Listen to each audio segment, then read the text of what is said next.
Haleluya, jumpa lagi dengan saya Pendeta Reo Panggabean, Oikumene Ministry Jakarta. Apa kabar saudara? Saya berharap saudara selalu berada dalam keadaan baik, sehat, penuh dengan kegembiraan dan sukacita setelah melewati hari-hari yang luar biasa, Jumat Agung, Sabtu Sunyi, dan kebangkitan Kristus. Maka kembali saya bagikan firman Tuhan. Siang ini ada di salah satu mall, selesai makan siang, sebelum pulang seperti biasa, sharing firman Tuhan buat saudara semua. Nah, bagian firman Tuhan terambil dari kitab yang sangat cukup dikenal sebagai orang-orang percaya, yaitu terdapat di dalam kitab Mazmur pasal yang pertama. Berkata demikian, "Berbahagialah orang yang tidak berjalan menurut nasihat orang fasik, yang tidak berdiri di jalan orang berdosa, dan yang tidak duduk dalam kumpulan pencemooh. Tetapi yang kesukaannya ialah Taurat Tuhan, dan yang merenungkan Taurat itu siang dan malam. Ia seperti pohon yang ditanam di tepi aliran air, yang menghasilkan buahnya pada musimnya, dan yang tidak layu daunnya, apa saja yang diperbuatnya berhasil. Bukan demikian orang fasik, mereka seperti sekam yang ditiup angin. Sebab itu orang fasik tidak akan tahan dalam penghakiman. Begitu pula orang berdosa dalam perkumpulan orang benar. Sebab Tuhan mengenal jalan orang benar, tetapi jalan orang fasik menuju kebinasaan."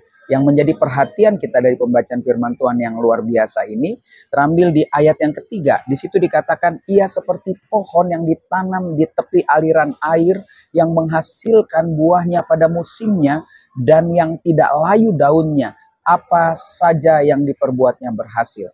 Saudara, pemazmur mengatakan kalau saudara dan saya mau hidup terus di jalannya Tuhan, tidak kumpul dengan para pencemooh, maka saudara dan saya itu seperti pohon yang ditanam di tepian air, yang tentu tidak akan membuat saudara dan saya, kalau ibarat tanaman, tidak akan layu, karena kebutuhan akan air itu begitu sangat menentukan daripada pertumbuhan pohon itu tersebut. Jadi apapun yang akan kita lakukan, kalau kita tidak kumpul dengan para pencemooh, kita tidak duduk dengan para pendosa, maka saudara dan saya akan menghasilkan buah. Dan itu diibaratkan seperti kalau kita bahas misalkan musim duren. Pada musimnya dia akan tetap menghasilkan buah. Tetapi yang menarik ditambahkan oleh si penulis Mazmur ini, apa saja yang diperbuatnya berhasil. Ini menggambarkan bagaimana jika hidup saudara terus bergantung dengan air.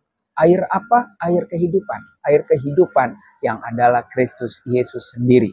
Jadi siang ini Mazmur pasal yang pertama kembali mengingatkan kita bahwa kita akan berbahagia jika kita tidak duduk dengan para orang fasik, para pencemooh, pemfitnah, penggosip, tetapi kita jika mau terus hidup di jalan-jalannya Tuhan, kita akan menghasilkan buah, dan apa yang kita perbuat pasti berhasil. Ingat, ditutup dengan penekanan, orang fasik tidak tahan dalam penghakiman, lalu dikatakan lagi, orang-orang berdosa enggak tahan kalau kumpul dengan orang benar. Mari saya mengajak saudara dan saya untuk selalu terus merindukan berkumpul dengan orang-orang yang benar-benar di dalam takut dan pengenalan akan Tuhan Yesus. Saya Pendeta Reo Panggabean, Oikumene Ministry Jakarta. Sampai jumpa pada perenungan berikutnya. Tuhan Yesus memberkati.